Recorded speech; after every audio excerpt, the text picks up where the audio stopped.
سحب هوالي بخيل جهشتن هاف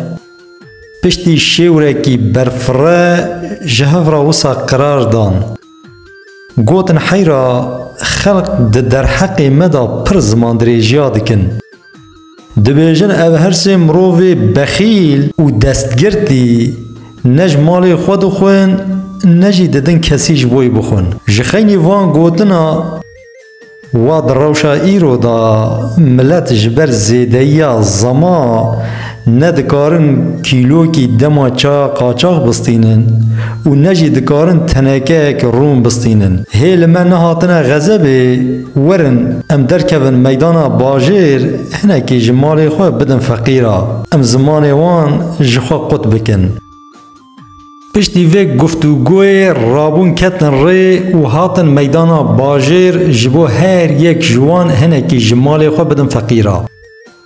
لیکا مروی بخیل دکار پرچه گوشت جانی خو وکه داینا مال جوان را او قاز گرانه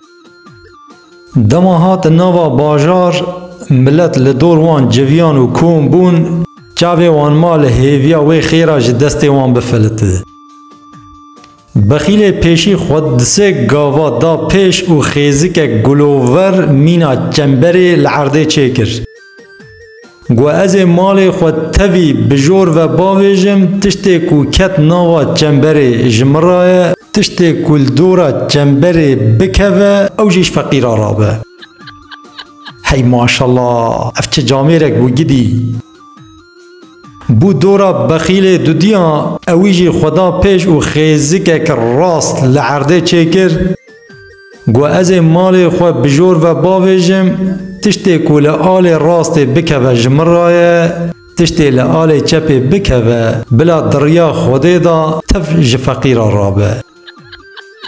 هی مچاوه تخواری ها جامیریه و ها بو دورا بخیل سسیان چند گاوا خود پیش دادان لی اوی خیزک لعرده ندان میرک دگوش خو از جنسل حاتم طائمه کو بجامیریا خو نافداه جوان را گو از مال خود تبی بجور و باویجم تشتی کو لعرده کت جمر رایه تشتی کو بجور و دالقان دیما تف بلا جورابه گلی فقیرا اف چی روکش بو و بو